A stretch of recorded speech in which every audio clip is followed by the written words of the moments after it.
അസ്സലാമലൈക്കും, welcome back to Rini's world. അപ്പം നമ്മൾ വന്നിട്ടുള്ളത് കഫ്താൻ ചെയ്യുന്നതിൻ്റെ ഡീറ്റെയിൽ ആയിട്ടുള്ള ഒരു വീഡിയോ ആയിട്ടാണ് കേട്ടോ. അപ്പം കമൻറ്റ് ഇതിന് മുന്നേ കുറേ മുന്നേ ചോദിച്ചതാണ് കേട്ടോ, കഫ്താൻ ചെയ്യുന്ന ഒരു വീഡിയോ ചെയ്യുമോ ചോദിച്ചിട്ട് ഒരു കമൻറ്റൊക്കെ വന്നിട്ടുണ്ടായിരുന്നു. അപ്പം ഞാനിന്ന് വിചാരിച്ചൊന്ന് കഫ്താൻ എങ്ങനെയാണ് ചെയ്യുന്നത് എന്നുള്ള ഡീറ്റെയിൽ ആയിട്ട് നമുക്ക് പറഞ്ഞു പോകാമെന്ന് കേട്ടോ. അപ്പം നമ്മൾ ഇനി ഫസ്റ്റ് തന്നെ നമ്മൾ പേപ്പറിലൊന്ന് കാണിക്കുന്നുണ്ട്, അതിനുശേഷം നമ്മൾ ക്ലോത്തിലും കാണിച്ച് തരട്ടെ മെഷർമെൻറ്റും കാര്യങ്ങളൊക്കെ ആയിട്ട്. അപ്പം നമ്മൾ ക്ലോത്ത് എടുക്കുന്ന സമയത്ത് നമ്മൾ 4 തന്നെയാണ് ഫോൾഡ് ചെയ്യുന്നത് കേട്ടോ. സ്റ്റിച്ചിങ്ങിന് മാത്രമാണ് ഇത് നമ്മൾ കട്ട് ചെയ്യാതാണ് അടിക്കുന്നതെന്ന് മാത്രമുള്ള ഒരു ഡിഫറൻസ് ഉള്ളൂ. നമ്മൾ മെഷർമെൻറ്റും കാര്യങ്ങളും എടുക്കുന്ന സമയത്ത് നമ്മുടെ നെക്കിൻ്റെ വിഡ്ത്ത് ലെങ്ത്ത് കാര്യങ്ങളൊക്കെ നമ്മൾ മാർക്ക് ചെയ്യുക. ഇതേപോലെ ഏത് നെക്കാണ് നമുക്ക് ഷേപ്പ് വേണ്ടതെന്നനുസരിച്ചിട്ട് ആ ഒരു ഷേപ്പും കൂടി നമ്മൾ മാർക്ക് ചെയ്ത് കൊടുക്കാം.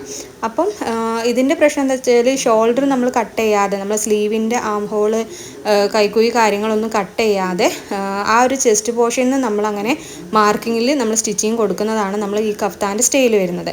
പക്ഷേ നമുക്ക് നമ്മുടെ ആ കൈക്കുഴിയുടെ ലെങ്ത്ത് നമുക്ക് വേണം, അല്ലാതെ ആം ഹോള് നമ്മൾ ആ കർവ് കാര്യങ്ങളൊന്നും നമുക്ക് വേണ്ട. അപ്പോൾ നമ്മൾ ആ ലെങ്ത്ത് നമ്മൾ നോക്കണം. അപ്പോൾ 7 ഷോൾഡർ എടുത്താണെങ്കിൽ 7 തന്നെയാണ് അതിൻ്റെ താഴത്തേക്കുള്ള ലെങ്ത്ത്. അവിടെയാണ് നമ്മൾ ചെസ്റ്റ് മാർക്ക് ചെയ്യുന്നത്. അപ്പോൾ ചെസ്റ്റ് നമ്മൾ 10 ഇഞ്ച് അവിടെ മാർക്ക് ചെയ്തു. പിന്നെ നമ്മുടെ വേസ്റ്റിൻ്റെ അവിടെ നമ്മൾ 9 മാർക്ക് ചെയ്തു. പിന്നെ നമ്മുടെ ഹിപ്പിൻ്റെ അവിടെ 10 മാർക്ക് ചെയ്തു. എത്രയാണ് നിങ്ങളുടെ മെഷർമെൻറ്റ് അത് കേട്ടോ. അപ്പോൾ ഞാൻ എൻ്റെ മെഷർമെൻറ്റും കാര്യങ്ങളാണ് പറയുന്നത്. ഇവിടെ നമ്മൾ ലൂസ് ആഡ് ചെയ്യുന്നില്ല, അല്ലാതെ നമ്മുടെ കറക്റ്റ് ഫിറ്റിങ്സ് ആയിരുന്നു നമ്മൾ ആഡ് ആക്കുന്നത് കേട്ടോ. അപ്പോൾ നമ്മൾ 10, 9, 10 എന്നുള്ള ലെവലിൽ ഇതേപോലെ 3 മാർക്കിങ് കൊടുത്തു. എന്നിട്ട് നമ്മൾ ആ ഒരു എ ലൈൻ പോലെ ഇതേപോലെ നമ്മളൊന്ന് വരച്ചു കൊടുക്കുകയാണ്. ഇതാണ് നമ്മുടെ മാർക്കിംഗ് ആയിട്ട് നമുക്ക് വരുന്നത്. ഇതേ തന്നെ നമ്മൾ അതിൻ്റെ മറുവശത്തും നമ്മൾ ചെയ്ത് കൊടുക്കുക. നിങ്ങൾക്ക് വേണമെങ്കിൽ നമ്മൾ 21 നമ്മൾ മാർക്ക് ചെയ്ത അവിടെ വെച്ചിട്ട് നമുക്ക് സ്റ്റിച്ചിങ് സ്റ്റോപ്പ് ചെയ്യാം. അതായത് നമ്മുടെ ആ ചെസ്റ്റിൻ്റെ അവിടെ നിന്ന് തുടങ്ങിയിട്ട് അവിടെ നമുക്ക് സ്റ്റിച്ചിങ് നിർത്തിയിട്ട് ബാക്കി ഓപ്പൺ കൊടുക്കണമെങ്കിൽ അങ്ങനെയും ചെയ്യാം കേട്ടോ. പിന്നെ നമ്മൾ ചെയ്ത മാർക്കിങ് അതേപോലെ തന്നെ നേരെ ഓപ്പോസിറ്റും നമ്മൾ ഇതേപോലെ ഒന്ന് കൈ വെച്ചിട്ട് ചെയ്യുക. അല്ലെങ്കിൽ മെഷർമെൻറ്റ് എടുക്കുന്നവർ അങ്ങനെ ചെയ്യുക. അല്ലെങ്കിൽ ടോപ്പാണ് അളവ് ചുരിദാർ വെക്കുന്നതെന്നുണ്ടെങ്കിൽ ഇത് മറിച്ചിട്ടിട്ട് വീണ്ടും അളവ് ചുരിദാർ അവിടെ വെച്ചിട്ട് അതിനനുസരിച്ച് നമ്മൾ ഷേപ്പ് കൊടുക്കുക കേട്ടോ. അപ്പോൾ അതേപോലെ ഇതും നമ്മൾ ആ സെയിം ലെവലിൽ തന്നെ മാർക്ക് ചെയ്തിട്ട് കൊടുക്കുകയാണ്. അപ്പം ഇതാണ് നമ്മുടെ മാർക്കിങ്. മെയിൻ കഫ്താൻ്റെ മാർക്കിംഗ് എന്ന് പറയുന്നത് ഈ ഒരു 2 കാര്യമാണ് വരുന്നത്. എന്നിട്ട് നമ്മുടെ ആ ഒരു കൈക്കുയിൻ്റെ അവിടെ നിന്ന് അങ്ങനെ നമ്മൾ സ്റ്റിച്ച് ചെയ്ത് പോവാണ്. ഇതിൽ പിന്നെ എൻഡ് ഭാഗത്ത് വരുന്നത് നമ്മളൊന്ന് ഫോൾഡ് ചെയ്ത് അടിക്കാനുണ്ടാവും. പിന്നെ നമ്മൾ നമ്മുടെ നെക്ക് ഫ്രണ്ടും ബാക്കും ഒരേപോലെ ആണെന്നുണ്ടെങ്കിൽ നമുക്ക് ക്രോസ് പീസ് വെച്ചിട്ട് നമുക്ക് ജോയിൻ ചെയ്തെടുക്കാൻ പറ്റും. എല്ലാം നിങ്ങൾക്ക് ഫ്രണ്ടിൽ കുറച്ച് ഇറക്കം വേണം, ബാക്കിൽ ഇറക്കം വേണ്ടാന്നുണ്ടെങ്കിൽ നമ്മൾ ആ ഷോൾഡറിൻ്റെ പോർഷന് ഫുള്ളായിട്ട് കട്ട് ചെയ്തെടുത്തിട്ട് ഫ്രണ്ടും ബാക്കും സെപ്പറേറ്റ് ചെയ്തിട്ട് നെക്ക് നമ്മൾ ക്രോസ് പീസോ അല്ലെങ്കിൽ നമ്മുടെ ക്യാൻവാസോ കാര്യങ്ങളോ വെച്ചിട്ട് നമുക്ക് ചെയ്തെടുക്കാം കേട്ടോ. അപ്പോൾ നമ്മളിത് ഫ്രണ്ടും ബാക്കും ഒരേപോലുള്ള ലെങ്ത്താണ് മാർക്ക് ചെയ്തിട്ടുള്ളത്. അതുകൊണ്ട് റൗണ്ട് നെക്ക് മാർക്ക് ചെയ്തിട്ട് ഈ ഒരു രീതിയിലാണ് നമ്മൾ കട്ട് ചെയ്തെടുത്തിട്ടുള്ളത്. അപ്പോൾ നമുക്ക് ഇത് മുഴുവനായിട്ട് നിവർത്തി വെച്ചിട്ട് നമുക്ക് ക്രോസ് പീസ് വെച്ചിട്ട് റൗണ്ടിൽ സ്റ്റിച്ച് ചെയ്തിട്ട് നമുക്ക് നെക്ക് കവർ ചെയ്യാൻ പറ്റും. എല്ലാം നിങ്ങൾക്ക് വേറൊരു ഷേപ്പിൽ ഫ്രണ്ടിൽ ഇപ്പോൾ വി നെക്ക് വേണം, ബാക്കിൽ റൗണ്ട് നെക്കൊക്കെ മതി എന്നുള്ളവരാണെന്നുണ്ടെങ്കിൽ, കുറച്ച് ഇറക്കൊക്കെ മുന്നിൽ വേണം എന്നുള്ളവരാണെന്നുണ്ടെങ്കിൽ ഞാൻ പറഞ്ഞ പോലെ ഷോൾഡറിൻ്റെ അവിടെ ഫുള്ളായിട്ട് നമ്മൾ കട്ട് ചെയ്തിട്ട് നെക്ക് ചെയ്തതിന് ശേഷം പിന്നെ ഷോൾഡർ ജോയിൻ ചെയ്തിട്ട് ഈ സ്റ്റിച്ചിങ് കാര്യങ്ങൾ ചെയ്യേണ്ടി വരും കേട്ടോ. അതിനുശേഷം നമ്മൾ ഈ എൻഡ് ഭാഗത്ത് ലേസ് വെക്കണം എന്നുണ്ടെങ്കിൽ ലേസ് വെക്കാം, അല്ലെങ്കിൽ ഇതേപോലെ ഫോൾഡിങ് കൊടുത്തിട്ട് നല്ലൊരു സ്റ്റിച്ചിങ് കൊടുക്കുക, താഴത്തും സ്റ്റിച്ച് ചെയ്തെടുക്കാം. ഇത്രയാണ് നമ്മുടെ കഫ്താൻ്റെ സ്റ്റെപ്പ് വരുന്നത്. വളരെ ഈസി ആയിട്ട് നമ്മളൊരു ഷോള് കാര്യങ്ങളൊക്കെ ഉണ്ടെങ്കിൽ തന്നെ പെട്ടെന്ന് നമുക്ക് ചെയ്തെടുക്കാൻ പറ്റിയിട്ടുള്ള ഒരു അടിപൊളി ടോപ്പാണ്. ഇതുവരെ ചെയ്ത് നോക്കാത്തവരുണ്ടെന്നുണ്ടെങ്കിൽ മസ്റ്റായിട്ട് ഒന്ന് ട്രൈ ചെയ്ത് നോക്കട്ടോ. അപ്പോൾ ഈ ഒരു റൗണ്ട് നെക്ക് വരുന്ന സമയത്ത് നമുക്ക് ക്രോസ് പീസ് വെച്ചിട്ട് ഇതേപോലെ ഇങ്ങനെ ചെയ്തെടുക്കാൻ പറ്റും. അപ്പോൾ ക്രോസ് പീസ് എങ്ങനെ കട്ട് ചെയ്യേണ്ടതെന്ന് അറിയാത്തവരാണെന്നുണ്ടെങ്കിൽ ഞാൻ പറഞ്ഞുതരാം.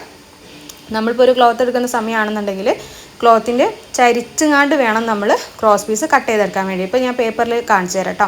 നമ്മളൊരു ക്രോസ് പീസ് ഇപ്പം ഇതിൽ തന്നെ അല്ലെങ്കിൽ വേറൊരു പീസ് നമ്മൾ ക്രോസ് പീസ് കട്ട് ചെയ്യുകയാണെന്നുണ്ടെങ്കിൽ ഇതേപോലെ സ്ട്രൈറ്റ് ആയിട്ടില്ല, ഇതേപോലെ ഒന്ന് ജസ്റ്റ് ക്രോസ് ആയിട്ട് വേണം നമ്മൾ ചരിച്ച് വേണം ചെയ്ത് കൊടുക്കാൻ വേണ്ടിയിട്ട്. എന്നിട്ട് എത്ര ഇഞ്ച് വീതിയാണോ, ഇപ്പോൾ ഒരു 2 1.5 ഇഞ്ച് വീതിയാണെന്നുണ്ടെങ്കിൽ അതിനനുസരിച്ചിട്ട് നമ്മൾ ആ ഒരു ക്രോസ് ആയിട്ട് ഇതേപോലെ സ്ട്രൈറ്റ് ആയിട്ട് വരച്ച് കൊടുത്തിട്ട് കട്ട് ചെയ്തെടുക്കുക. ഇത് തമ്മിൽ ജോയിൻ ചെയ്തിട്ട് അല്ലെങ്കിൽ ലെങ്ത്തിലാണ് ക്രോസ് പീസ് ഉണ്ടെന്നുണ്ടെങ്കിൽ അത് നമ്മൾ നെക്കിന് കൊടുക്കുകയാണ് ചെയ്യുക.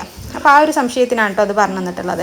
അപ്പോൾ അതങ്ങനെ നമ്മൾ മാർക്കിങ് കൊടുക്കുക. അപ്പോൾ ഞാനൊരു ഷോള് വെച്ചിട്ടാണ് കേട്ടോ ഞാനിത് കാണിച്ചു തരുന്നത്. ക്ലോത്തിൽ കാണിക്കുന്ന ഒരു പഴയൊരു ഷോളാണ്. ആ ഷോൾ വെച്ചിട്ട് ഞാൻ കാണിച്ചു തരാം, മെഷർമെൻറ്റും കാര്യങ്ങളൊക്കെ ഒന്ന് കാണിച്ചു തരാം കേട്ടോ. അപ്പോൾ ഇതിനിങ്ങനെ എൻഡിൽ ഇതേപോലെ ഒരു ലേസ് പോലെ വരുന്നതിനെ കൊണ്ട് എനിക്ക് അവിടെ ഫോൾഡ് ചെയ്യാനോ ഇല്ല, അതേപോലെ തന്നെ അവിടെ എക്സ്ട്രാ ആയിട്ട് നമുക്കൊന്നും വരുന്നില്ല കേട്ടോ. അപ്പോൾ ഇതേപോലെ നമ്മൾ 4 തന്നെ നമ്മൾ ഫോൾഡ് ചെയ്തെടുത്തിട്ടുണ്ട്.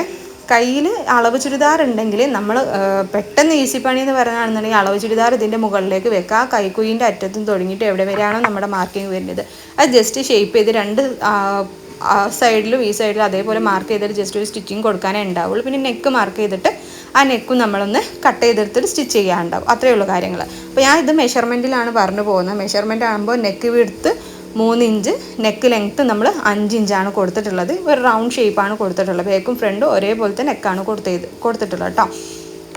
പിന്നെ നമ്മൾ ഷോൾഡർ വരുന്നത് 7 ഇഞ്ച്, അതേപോലെ തന്നെ വരുന്നത് നമ്മുടെ ആ ഹാം ഹോളിൻ്റെ ലെങ്ത്ത് ഇല്ലേ അതും 7 ഇഞ്ചാണ് വരുന്നത്. ആ 7 ഇഞ്ച് എന്നാണെന്നല്ലോ നമ്മൾ ചെസ്റ്റിൻ്റെ അളവ് 10 ഇഞ്ച് കൊടുക്കുന്നത്.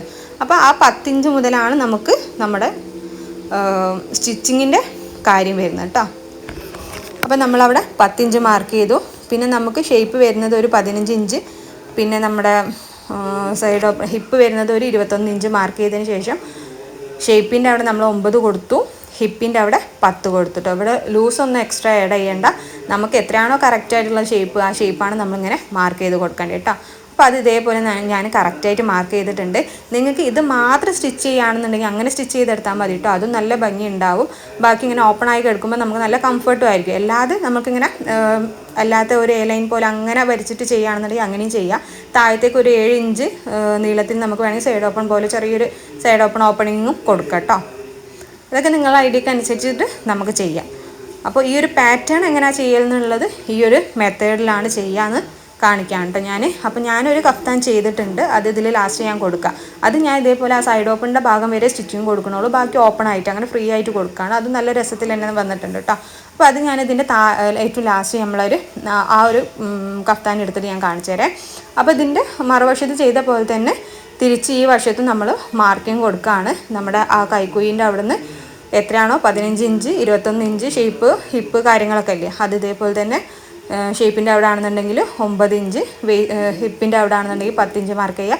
നമ്മുടെ ചെസ്റ്റിൻ്റെ അവിടെ ആണെന്ന് 10 ഇഞ്ച്. അപ്പം സെയിം നമ്മൾ ചെയ്ത ആ പാറ്റേൺ തന്നെ ചെയ്തിട്ട് ഇതേപോലെ നമ്മൾ വരച്ച് കൊടുക്കുക. ഇതിലാണ് നമ്മൾ സ്റ്റിച്ചിങ് കാര്യങ്ങളൊക്കെ വരുന്നത്. നെക്ക് ക്രോസ് പീസ് വെച്ചിട്ടോ അല്ലെങ്കിൽ ഞാൻ പറഞ്ഞ ഐഡിയക്ക് അനുസരിച്ചിട്ടോ നിങ്ങൾക്ക് ചെയ്തെടുക്കാം. അപ്പോൾ ഈ ഒരു പാറ്റേണിലാണ് വരിക. ഇതിൻ്റെ നല്ല വശത്ത് ഇപ്പോൾ നമ്മൾ മാർക്ക് ചെയ്തിട്ടുള്ള അവിടെ തന്നെയാണ് സ്റ്റിച്ചിങ് വരുന്നത്. അകത്തേക്ക് മറിക്കാനോ അകത്ത് സ്റ്റിച്ചിങ്ങും കാര്യങ്ങളൊന്നുമില്ല, പുറത്താണ് സ്റ്റിച്ചിങ്ങും കാര്യങ്ങളൊക്കെ വരുന്നത്. അപ്പോൾ നിങ്ങൾക്ക് മനസ്സിലായിട്ടുണ്ടാവുമെന്ന് വിചാരിക്കാം കേട്ടോ. അപ്പോൾ ഞാൻ ചെയ്തിട്ടുള്ള ഒരു കഫ്താൻ പറഞ്ഞിട്ടില്ലേ, ഞാൻ ചെയ്തൊരു കഫ്താനാണ് കേട്ടോ ഇത് ഞാൻ ആ ഒരു നമ്മുടെ സൈഡ് ഓപ്പൺ 21 ഇഞ്ച് വരുന്ന ആ ഒരു ലെങ്ത്ത് വരെ ഞാൻ ആ ഒരു ഷേപ്പിങ് കൊടുത്തിട്ടുള്ളൂ. നിങ്ങൾക്ക് കാണുന്നുണ്ടല്ലോ, ഇതുവരെയാണ് ഞാൻ ആ ഷേപ്പ് കൊടുത്തിട്ടുള്ളത്. ബാക്കി നമ്മൾ ഓപ്പൺ ആയിട്ടാണ് കൊടുത്തിട്ടുള്ളത്. അപ്പോൾ അത് നല്ല ഭംഗിയിൽ തന്നെ അങ്ങനെ കഫ്താനായിട്ട് കണ്ടില്ലേ, ഈ ഒരു ഇതാണ് ഞാൻ ചെയ്തിട്ടുള്ളത്. അത് ഈ സ്റ്റൈലിലാണ് കേട്ടോ എടുക്കുക. അപ്പോൾ അങ്ങനെ ചെയ്തിട്ടുണ്ട്. സ്ലീവ് വരുന്നത് ഒരു 3/4 ലെങ്ത്തിലാണ്. പിന്നെ ഞാൻ ഇന്നർ ഇട്ടിട്ടാണ് ചെയ്തിട്ടുള്ളത്. ഇതിന് ലെങ്ത്ത് വരാണെന്നുണ്ടെങ്കിൽ അങ്ങനെ ചെയ്യുക. ഇതിൻ്റെ ആ ഒരു കൈക്കുഴിയുടെ ആ ഭാഗം മുതലാണ് നമ്മൾ ഷേപ്പ് ചെയ്ത് വരിക. നമ്മൾ മാർക്ക് ചെയ്ത് അതിലൂടെ നമ്മൾ സ്റ്റിച്ചിങ് കൊടുക്കുക. പിന്നെ ഞാൻ ഇതിലെന്ന് വെച്ചാൽ ഷോൾഡർ കംപ്ലീറ്റ് കട്ട് ചെയ്തിട്ട്, കാരണം ഫ്രണ്ടിൽ കുറച്ച് ലെങ്ത്തും കൂട്ടി ബാക്കിൽ നോർമൽ ലെങ്ത്ത് 3 ഇഞ്ചിൽ തന്നെയാണ് കൊടുത്തിട്ടുള്ളത്. എന്നിട്ട് നമ്മൾ ഷോൾഡർ ജോയിൻ ചെയ്തിട്ടാണ് പിന്നെ ഈ ഒരു സ്റ്റിച്ചിങ് കാര്യങ്ങൾ കൊടുത്തിട്ടുള്ളത്. പിന്നെ താഴത്ത് ഇതേപോലെ ചെറിയൊരു ലേസ് വരുന്നുണ്ട്. പിന്നെ നമ്മളിവിടെ ഇങ്ങനെ ഫോൾഡ് ചെയ്തിട്ട് മടക്കി അടിച്ചിട്ടുണ്ട് കേട്ടോ. അപ്പോൾ ഇത്രയും കാര്യങ്ങളാണ് നമ്മൾ ഇതിൽ ചെയ്തിട്ടുള്ളത്. അപ്പോൾ ഈ രീതിക്ക് നിങ്ങൾ ചെയ്യുക, അല്ലെങ്കിൽ ഫുള്ളായിട്ട് സ്റ്റിച്ച് ചെയ്യണമെങ്കിൽ അങ്ങനെ ചെയ്യുക. നിങ്ങളുടെ ഐഡിയക്ക് അനുസരിച്ചിട്ട് ചെയ്ത് നോക്കട്ടെ. അപ്പോൾ ഇഷ്ടപ്പെട്ട ലൈക്ക് ചെയ്യാനും ഷെയർ ചെയ്യാനും കമൻറ്റ് ചെയ്യാനൊന്നും മറക്കണ്ട. അപ്പോൾ താങ്ക് യു.